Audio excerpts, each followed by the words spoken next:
Rasulillah wa ala alihi wa ashabihi wa mawalah amma ba'd. Perhatikan dulu yang abang-abangnya boleh berdiri nanti, yang kelas 3. Tengok yang ribut. Yang kalau ribut suruh berdiri ya. Begitu juga yang santriah, kalau ribut suruh berdiri. Oke, silakan dibuka kitabnya. Udah halaman berapa sekarang? Hadis ke berapa? Ke 29 ya. Kalau di kitab Ustaz 28, tapi sama nanti itu ya. Yaitu tentang mandi kan? Nah. Bismillah, alhamdulillah, wassalatu wassalamu ala Rasulillah wa ala alihi wa ashabihi wa mawalah amma ba'd. Puji syukur alhamdulillahi rabbil alamin. Mudah-mudahan kita semua yang ada di sini selalu diberikan kemudahan dalam memahami ilmu, dan semoga dengan belajar ini kita termasuk orang-orang yang dicatat pecinta Nabi sallallahu alaihi wasallam. Amin. Allahumma amin. Salawat dan salam Allahumma salli wa sallim wa barik ala sayyidina Muhammadin wa ala ali sayyidina Muhammad. Semoga kita semua mendapatkan syafaat Nabi sallallahu alaihi wasallam kelak nanti di yaumil akhir. Amin. Allahumma amin. Anak-anakku semuanya penuntut ilmu yang saya cintai. Oke. Masih ada Ustaz dengar suara. Janganlah habiskan waktu saya untuk menenangkan Anda. Biarkan waktu saya habis menjelaskan ilmu, bukan mendiamkanmu, ya, supaya lebih bermanfaat. Jadi sekarang kita sudah sampai kepada babul ghusli minal janabati, atau bisa dibaca al jinabati. Naam. Di mana kalimat al-ghusl itu adalah berarti suatu nama yang dengannya diratakan air kepada seluruh badan, atau dalam bahasa kita disebut dengan mandi. Kalau kata al-ghuslu, yakni dengan dhammah oghen, al-ghuslu itu artinya adalah mandi, membasahi seluruh tubuh termasuk rambut dan kulit. Sementara kalau di al-ghuslu itu biasanya digunakan adalah kepada arti membasuh atau mencuci. Membasuh biasanya ini sebahagian tangan. Nah, tetapi kalau kepada seluruh badan itu itlaqnya disebut kalimat al-ghuslu. Nah, sementara kalimat al-jinabah itu adalah kalimat dari al-junub, di mana al-junub itu berarti adalah orang yang berhadas besar disebabkan sebab-sebab yang ditetapkan oleh syariat. Al-junub sebenarnya secara bahasa artinya itu jauh. Sebab ketika seseorang berjimak, dia menjauhkan air maninya dari dasarnya, dari tempat aslinya. Dijauhkan keluar, kemudian berpindah ke tempat yang lain. Hanya disebut junub. Nah, tetapi junub itu sudah menjadi bahasa urf, yaitu apabila seseorang berhadas besar. Nah, kemudian di sini dikatakan an Abi Hurairah radhiyallahu anhu, dari Abi Hurairah semoga Allah Subhanahu wa taala meridhoinya. Anna Nabiy sallallahu alaihi wasallam laqiyahu fi ba'di turukil Madinah wa huwa junubun, qala fakhanastu minhu fadhahabtu faghtasaltu thumma ji'tu faqala aina kunta ya Aba Hurairah, qala kuntu junuban fakarihtu an ujalisaka wa ana ala ghairi taharatin, faqal subhanallah innal mu'mina la yanjus. Itulah hadisnya. Sekarang kita terjemahkan kalimat per kalimat. An Abi Hurairah, dari Abi Hurairah, yakni hadis ini bersumber dari sahabat Abu Hurairah. Abu Hurairah yang mendengar hadis ini dari Nabi SAW secara langsung, kemudian disampaikan kepada orang-orang setelahnya.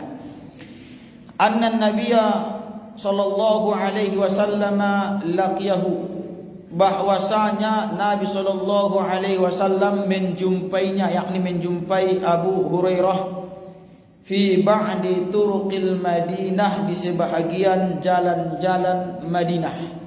Yakni jalan di Madinah banyak, tidak semua jalan, tetapi sebahagian jalan yang berada di kota Madinah. Wa huwa junubun, dan dia junub, yakni Abu Hurairah saat itu berjumpa dengan Nabi alaihi salatu wassalam. Abu Hurairah dalam keadaan junub. Kemudian ia mengatakan, fankhanastu minhu, lalu aku undur diri secara sembunyi-sembunyi menjauh dari Nabi sallallahu alaihi wasallam. Yakni Rasulullah ketika berpapasan dengan Abu Hurairah, Abu Hurairah ini pun yakni menjauh dari Nabi, yakni mundur, cabut secara diam-diam, sembunyi-sembunyi, supaya tidak berjumpa dengan Nabi sallallahu alaihi wasallam. Kemudian fadhahabtu faghtasaltu, lalu aku pergi dan lalu aku mandi. Yakni aku menjauh dari Nabi ketika berjumpa di jalan, dan saya menuju tempat pemandian. Saya mandi, tujuannya mandi adalah untuk menghilangkan hadas besarnya. Naam. Summa ji'tu, kemudian aku datang, yakni datang lagi menjumpai Nabi sallallahu alaihi wasallam setelah Abu Hurairah menjauh dari Nabi. Kemudian beliau datang lagi kepada Nabi sallallahu alaihi wasallam. Kemudian setelah Nabi sudah melihat Abu Hurairah di hadapannya, Nabi mengatakan, "Aina kunta ya Aba Hurairah?" Kenapa engkau menjauh? Kenapa engkau menjauh Abu Hurairah? Saat berjumpa denganku engkau pergi secara diam-diam. Kemana saja engkau wahai Abu Hurairah? Kata Nabi sallallahu alaihi wasallam. Kemudian qala kuntu junuban, aku adalah dalam keadaan junub. Yakni ya Rasulullah, saat berjumpa denganmu di jalan saya dalam keadaan junub. Fakarihtu an ujalisaka, saya tidak senang yakni duduk bersamamu, wa ana ala ghairi taharatin, sementara aku dalam keadaan tidak suci. Yakni aku sedang junub ya Rasulullah, aku tidak mau berjumpa denganmu dalam keadaan junub, sehingga aku pergi dulu mandi dari junub. Kemudian Nabi SAW mengatakan, faqal subhanallah, maha suci Allah, innal mu'mina la yanjus, sesungguhnya seorang mukmin tidaklah bernajis. Yakni Rasulullah SAW ta'ajjub.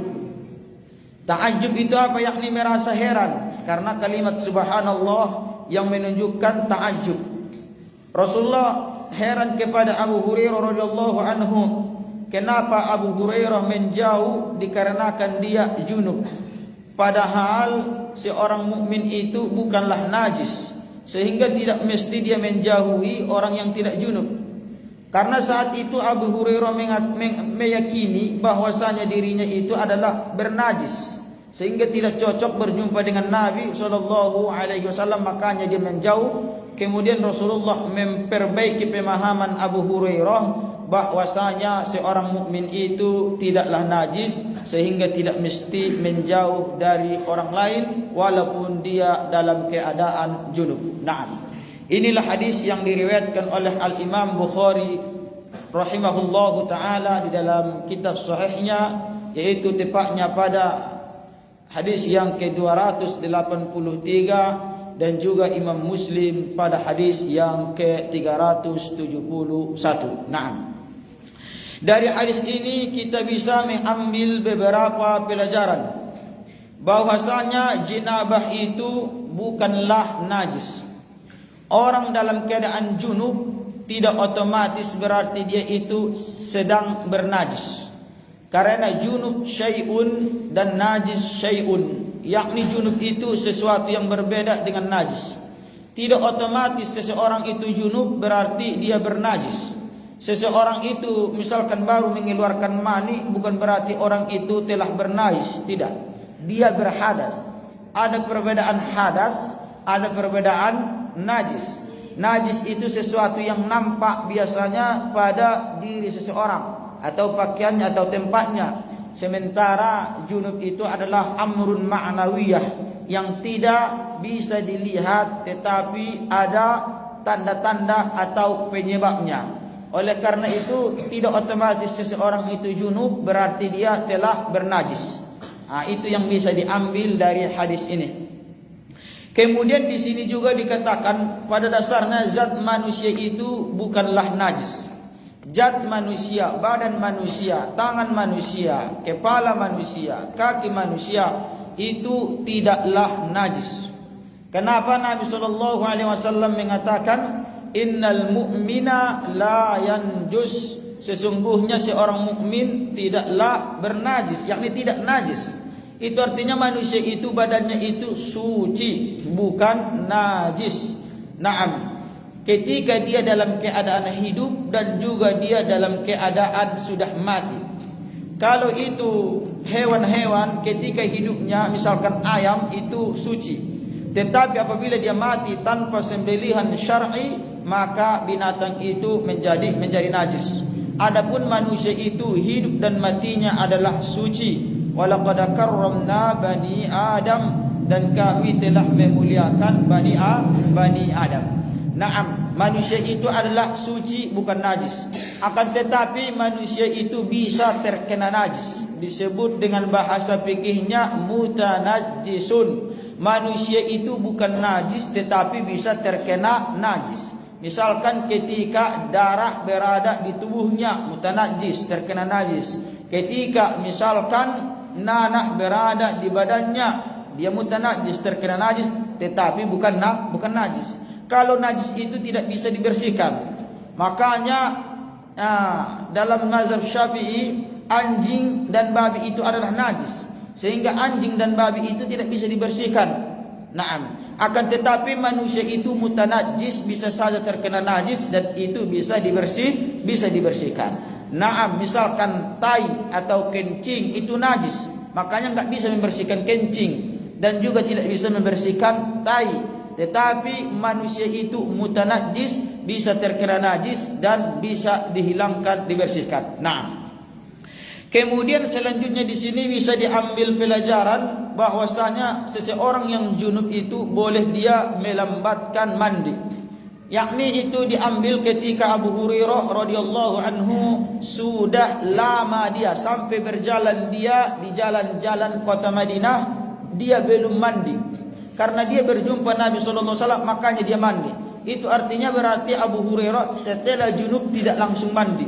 Di situ Nabi SAW tidak mencelanya ataupun memarahinya karena terlambat mandi. Dari sini para ulama mengatakan bahwasanya diperbolehkan seorang mukmin yang dia sudah junub kemudian menunda mandi, tetapi jangan sampai masuk waktu sholat yang menyebabkan dia tidak sholat. Nah, kemudian selanjutnya juga bisa diambil pelajaran pentingnya menghormati orang yang memiliki keutamaan seperti Nabi SAW, di mana nampak dari sahabat Abu Hurairah radhiyallahu anhu, di mana Abu Hurairah itu ketika merasa dirinya yakni sedang junub, tidak dalam keadaan suci, sehingga dia tidak mau berjumpa dengan Nabi SAW, itu menunjukkan kehormatannya kepada Nabi.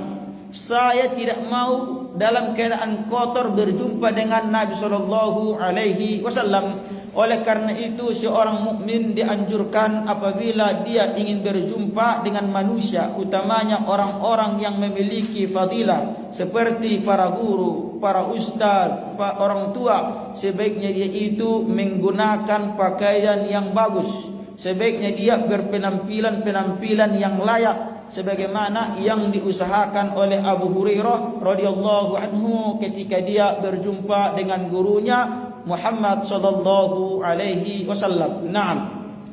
Kemudian di sini juga bisa diambil pelajaran, yakni ketika Abu Hurairah radhiyallahu anhu, yakni dia itu lari ataupun pergi secara diam-diam, tidak permisi kepada Nabi sallallahu alaihi wasallam. Nabi sallallahu alaihi wasallam menanyakan, "Aina kunta?" Di mana engkau? Itu artinya adalah secara mafhum bisa diambil pelajaran seorang mukmin semestinya dia itu apabila ingin menjauh dari seseorang atau pergi meninggalkan seseorang, dia harus permisi, utamanya orang-orang yang memiliki fadilah. Oleh karena itu seorang murid misalkan apabila dia ingin pergi, tidak ikut sekolah, tidak ikut belajar dan lain-lain, sebaiknya dia permisi kepada gurunya. Karena Nabi sallallahu alaihi wasallam menegurnya karena tidak permisi. Ini menjadi pelajaran sebaiknya seorang mukmin permisi apabila dia ingin keluar dari sesuatu. Nah, kemudian hadis selanjutnya yaitu hadis yang ke-30 ya. Hadis yang ke-30 silakan dilihat. An Aisyah radhiyallahu anha qalat, كان رسول الله صلى الله عليه وسلم إذا اغتسل من الجنابة غسل يديه ثم توضأ وضوءه للصلاة ثم يغتسل ثم يخلل بيديه شعره حتى إذا ظن أنه قد أروى بشرته أفاض عليه الماء 3 مرات ثم غسل سائر جسده. Yakni kita terjemahkan kalimat per kalimat. An Aisyah radhiyallahu anha, dari Aisyah istri Nabi sallallahu alaihi wasallam, semoga Allah meridhoinya. Qalat, ia berkata, yakni ini adalah kesaksian Aisyah radhiyallahu anha. Kana Rasulullah sallallahu alaihi wasallam idza ightasala, adalah Rasulullah sallallahu alaihi wasallam apabila ia mandi yang dimaksud di sini minal janabati, mandi junub. Yakni bagaimana Nabi sallallahu alaihi wasallam kalau mandi junub?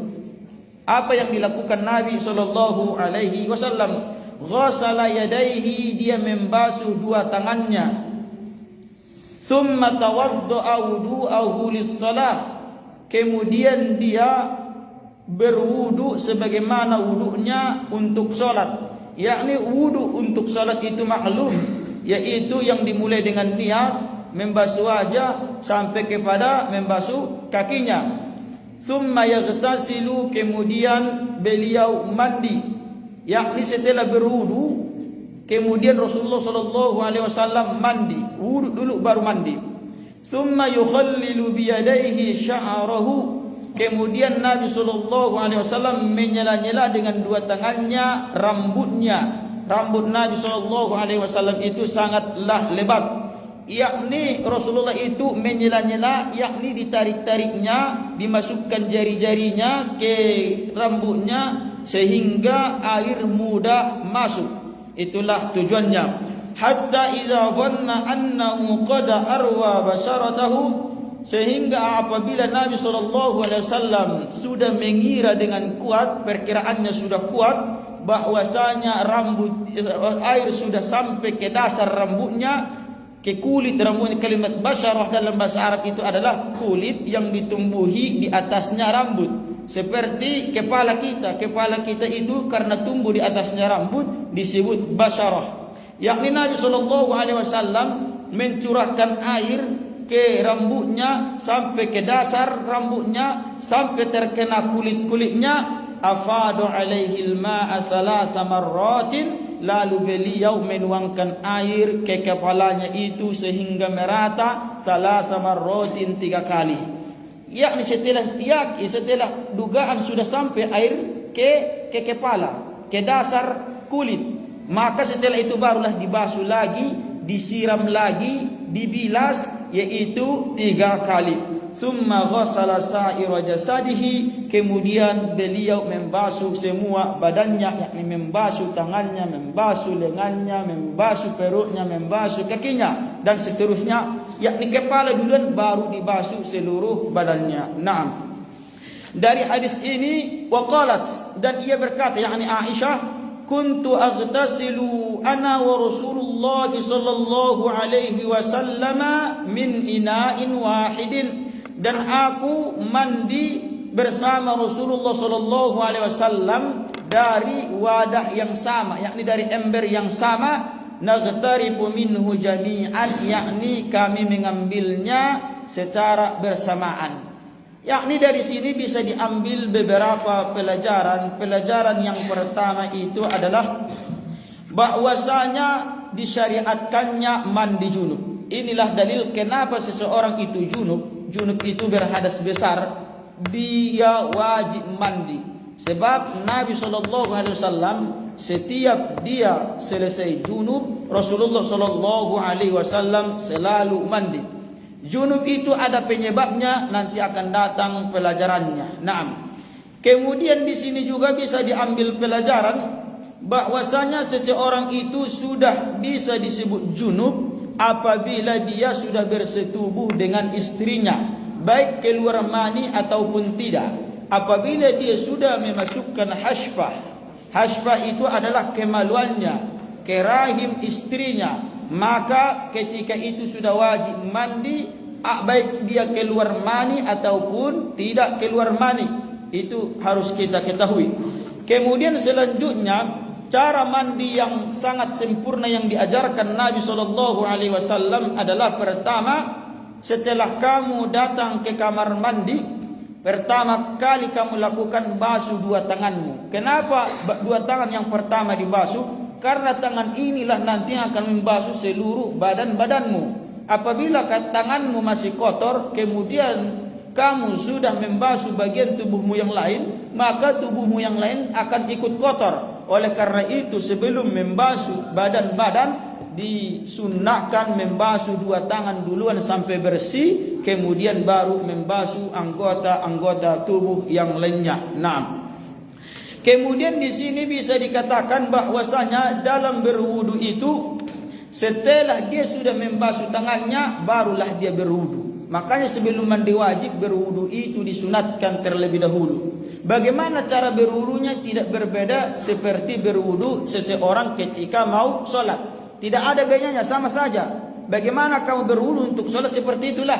Yakni jangan kamu tanyakan kayaknya berbeda itu berwudu untuk sholat dan berwudu untuk jenabah, untuk mandi junub, tidak. Tetapi itu adalah sama. Kemudian dari sini bisa diambil pelajaran juga. Seorang mukmin kalau dia mandi junub, dia harus berusaha dengan semampu mungkin supaya yakni air itu sampai kepada dasar-dasar kulitnya atau ke dasar-dasar tumbuhnya rambut. Yakni apabila misalkan rambutnya itu sangat lebat, dia harus berusaha sekuat mungkin. Apabila misalkan diikat karena panjangnya rambutnya, dia mesti melepaskannya. Sebab apabila dia tidak melepaskannya, dia khawatirkan nanti air tidak meresap, tidak sampai. Kalau tidak sampai air, berarti tidak basah. Kalau tidak basah, berarti tidak sah mandi junubnya. Oleh karena itu, kalau memang sedang diikat, itu harus dibuka, baik itu bagi laki-laki maupun bagi perempuan. Naam, di sini memang terlebih dahulu, setelah kita berwudu, terlebih dahulu dibasuh itu adalah bagian kepala. Kenapa bagian kepala? Karena bagian kepala ini adalah anggota yang paling mulia. Di situ otak, di situ orang berpikir, yang paling mulia adalah kepala. Kemudian secara logikanya, karena kepala itu bagian atas, oleh karena itu lebih layak dia dicuci. Sebab apabila kita mencuci kepalanya, mungkin akan jatuh airnya ke bawah. Dan yang di bawah itu mungkin akan terikut. Oleh karena itu, di atas lebih didahulukan. Naam. Kemudian selanjutnya di sini dikatakan Nabi SAW dalam mandi itu dia mengulang-ulanginya. Apabila kira-kira kepalanya belum merata dengan air, beliau mengulang-ulanginya sampai merata. Itu artinya ketika kau mandi, kalau kau merasa belum merata air ke seluruh tubuhmu, harus kamu ulang-ulang sampai dia merata. Naam. Kemudian selanjutnya di sini bisa diambil pelajaran boleh mandi suami istri dalam satu tempat. Misalkan di kamar mandi, mandi kamu bersama istrinya boleh. Sebagaimana yang dilakukan Nabi SAW bersama Aisyah radhiyallahu anha, tidak masalah. Naam. Tetapi kadang-kadang Ustaz bisa saja dia nanti melihat aurat istrinya, tidak masalah. Seorang suami berhak halal baginya melihat aurat istrinya. Begitu juga sebaliknya halal baginya. Oleh karena itu tidak masalahlah mereka mandi dalam satu tempat. Bahkan Nabi SAW mandi dalam satu tempat, yaitu dengan menggunakan wadah yang sama, dengan menggunakan gayung yang sama. Ini menunjukkan kemesraan Nabi SAW dengan istrinya. Nah, kemudian selanjutnya dikatakan di sini Rasulullah SAW itu dia mengakhirkan membasuh kakinya. Setelah dibasuh seluruh tubuhnya, membasuh kakinya itu diakhirkan, dilambatkan, dan ini juga disunatkan. Naam. Oke, kemudian lihat hadis selanjutnya, hadis yang ke-31 ya. An Maimunah bintil Harith zaujin Nabi sallallahu alaihi wasallam annaha qalat وضعت لرسول الله صلى الله عليه وسلم وضوء الجنابة فأكفى بيمينه على يساره مرتين أو ثلاثة ثم غسل فرجه ثم ضرب يده بالأرض أو الحائط مرتين أو ثلاثة ثم مضمض واستنشق وغسل وجهه وذراعيه ثم أفاض على رأسه الماء ثم غسل سائر جسده ثم تنحى فغسل رجليه فأتيته بخرقة فلم يردها فجعل ينفض الماء بيديه. Naam. Hadis ini sebenarnya mirip dengan hadis sebelumnya, hanya saja ada sedikit tambahan. Hadis ini adalah diriwayatkan Maimunah bintil Haris. Sebagaimana Aisyah radhiyallahu anha istri Nabi, Maimunah ini juga adalah istri Nabi sallallahu alaihi wasallam. Karena sebagaimana kita ketahui bahwasanya Nabi sallallahu alaihi wasallam memiliki lebih daripada satu istri. Annaha qalat, bahwasanya berkata, yakni yang berkata ini adalah Maimunah bintil Haris. Ini menunjukkan bahwasanya istri-istri Nabi itu berusaha menghafal semua yang dilakukan Nabi sallallahu alaihi wasallam. Oleh karena itu inilah salah satu hikmahnya kenapa istri Nabi itu banyak. Sebab syariah ini harus sampai kepada umat. Kalau seandainya istri Nabi cuma satu dan namanya manusia bisa lupa. Kalau dia lupa maka istri yang lain akan menyampaikan risalah ini kepada umat. Apalagi yang berkaitan dengan keluarga, dengan mandi wajib, mandi dan mandi-mandi lain. Itu yang lebih tahu itu adalah istri Nabi sallallahu alaihi wasallam. Naam. Annaha qalat, bahwasanya ia berkata, yakni Maimunah, wada'tu li Rasulillah sallallahu alaihi wasallam wudu'al janabati. Aku meletakkan untuk Rasulullah sallallahu alaihi wasallam wudu. Ingat dalam bahasa apabila kalimatnya wudu itu berbeda dengan kalimat wudu. Wudu bid-dhammi, wudu bil fathi. Apabila dia wudu itu adalah air yang disiapkan untuk mandi junub atau juga untuk berwudu. Sementara kalau wudu itu adalah perbuatan berwudu. Yakni wudu seseorang itu melakukan perbuatan wudu dengan membasuh wajahnya dan seterusnya. Adapun wudu adalah air yang dipersiapkan untuk berwudu dan juga untuk mandi. Jadi harus dibedakan. Li Rasulillah sallallahu alaihi wasallam wudu al-janabah. Wudu al-janabah air berarti untuk mandi junub. Yakni aku meletakkan, kata Maimunah, air untuk Nabi sallallahu alaihi wasallam mandi junub. Naam. Fa adfa bi yaminihi ala yasarihi. Lalu Nabi sallallahu alaihi wasallam yakni menuangkan, membuat miring ember yang ada di hadapannya, membuat miring dengan tangan kanannya sehingga dituangkan ke atas tangan kirinya. Yakni diambil Nabi SAW ember itu, kemudian dimiringkan ember supaya air yang ada di dalam ember itu keluar.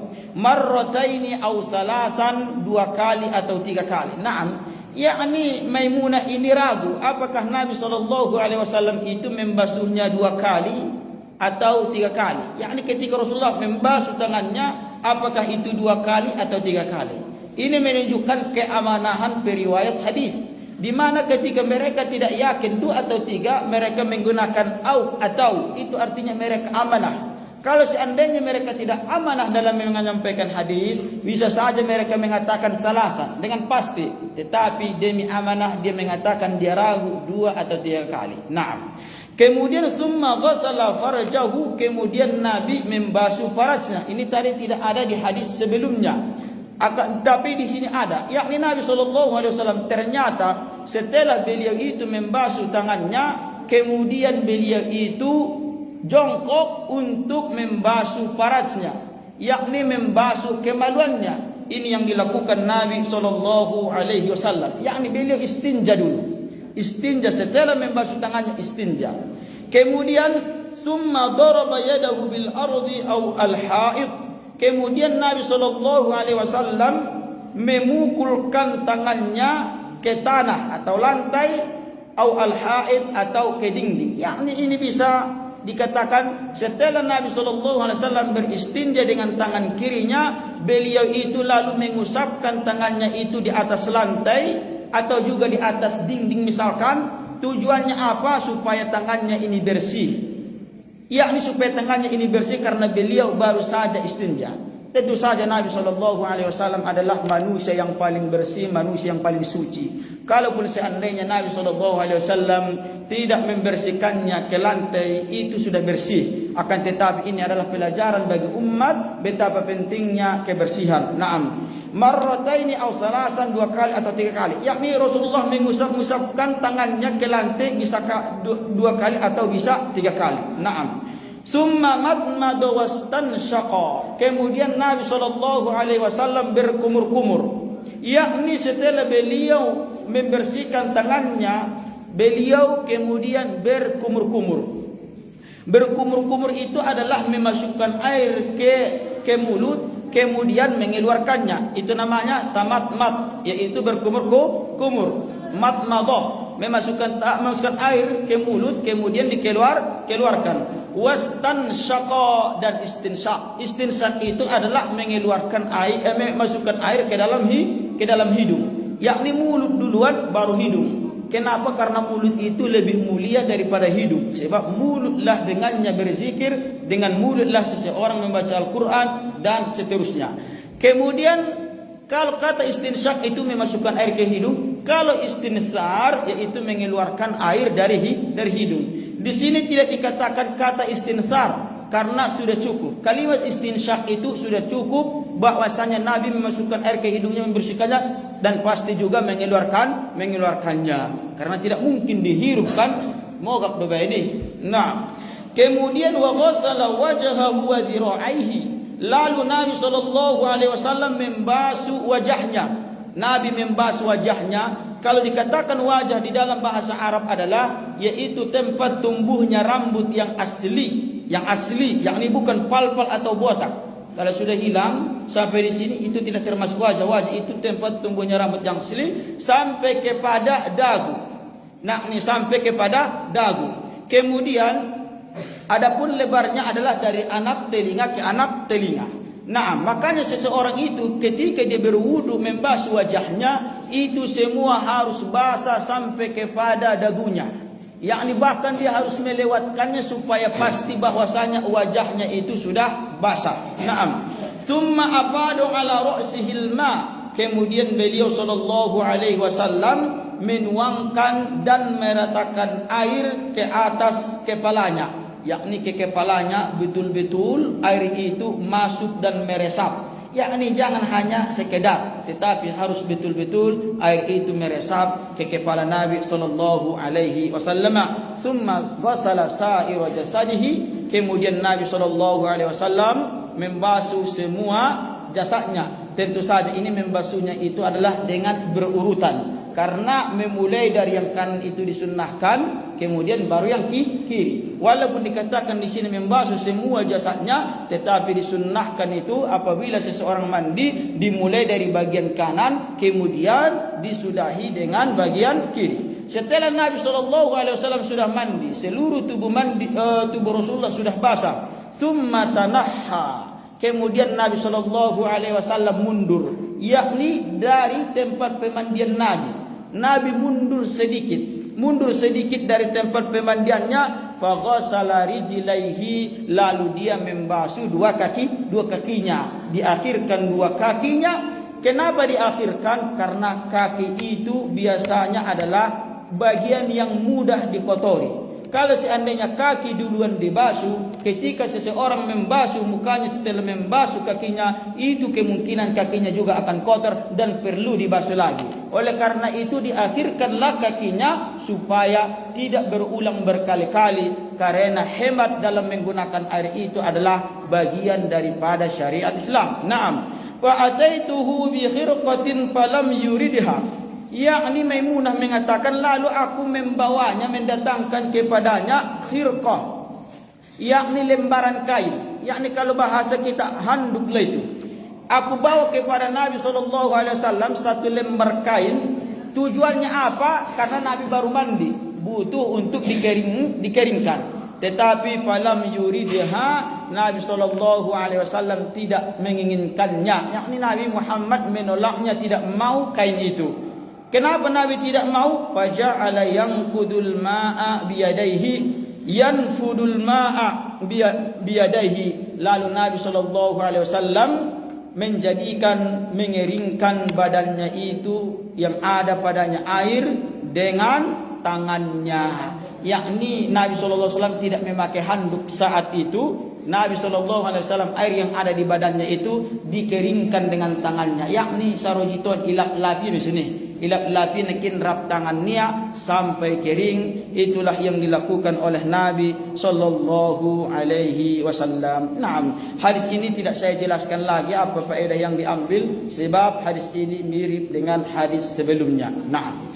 Kemudian selanjutnya, yakni yang terakhirnya, hadis yang terakhir, an Abdullah bin Umar, dari Abdullah bin Umar bin Al-Khattab.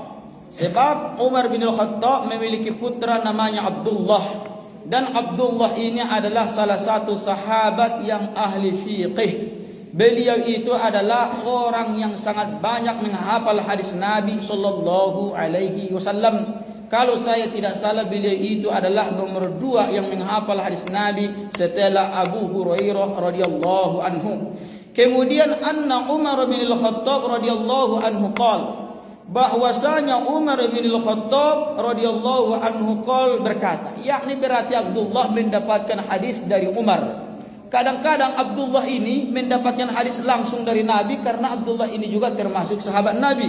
Tetapi kadang-kadang Abdullah ini mendapatkan hadis dari ayahnya, yakni dia tidak menyaksikan Nabi, tidak melihat Nabi mengatakan ini, tetapi dia mendengar dari Umar yang mendengar dari Nabi sallallahu alaihi wasallam. Naam.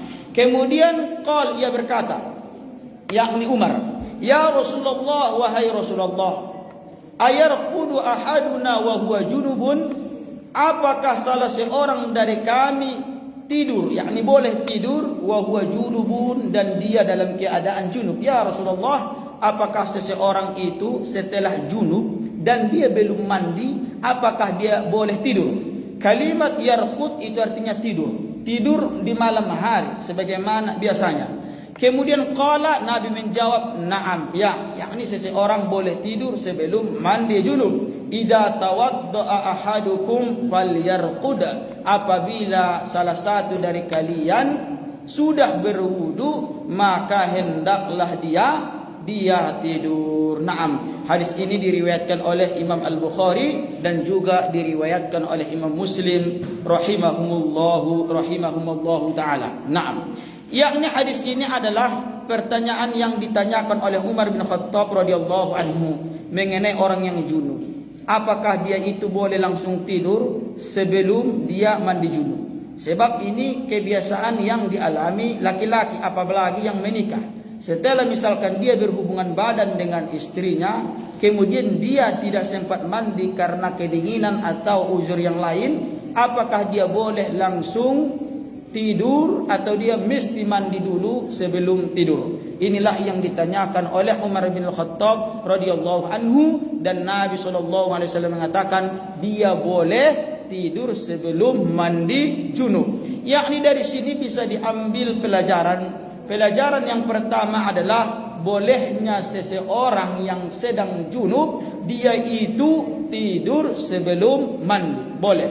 Tetapi tentu saja yang lebih utama itu adalah dia harus mandi duluan. Kenapa harus mandi duluan lebih utama? Karena dikhawatirkan apabila dia dalam keadaan junub, kemudian di malam hari dia malas mandi sehingga menyebabkan tinggal sholat subuhnya. Oleh karena itu dianjurkan mandi dulu baru tidur, walaupun secara hukum tidak salah dia langsung tidur. Nah, kemudian di sini bisa diambil pelajaran yang paling sempurna itu adalah orang yang junub mandi duluan. Jelas.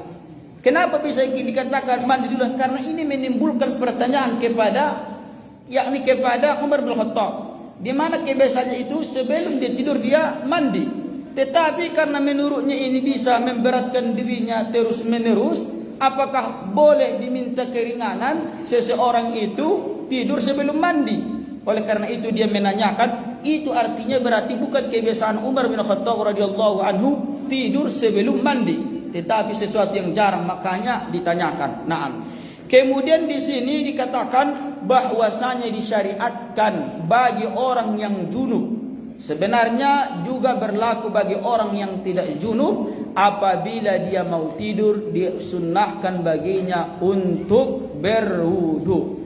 Apabila dia suci, sebelum dia tidur disunnahkan baginya berwudu. Karena selama dia tidur dalam keadaan berwudu, malaikat akan berdoa kepadanya dosa-dosanya supaya diampuni oleh Allah Subhanahu wa taala. Naam. Kemudian berarti di sini bisa dikatakan makruh hukumnya seseorang yang sedang junub sementara dia tidak berwudu. Yakni habis dia junub langsung tidur, itu hukumnya adalah makruh. Sebab Nabi SAW mengatakan, "Idza tawaddaa ahadukum falyarqud."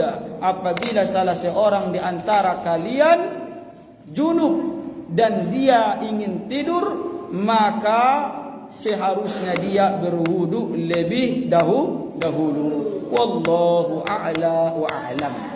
Nah, ada pertanyaan yang akan datang, berarti hadis yang ke-33. Nah, oke, ada pertanyaan. Ustaz aja yang bertanya. Yang nggak dapat nanti biar diberdirikan di atas genteng itu ya. Ada pertanyaan? Tidak ada.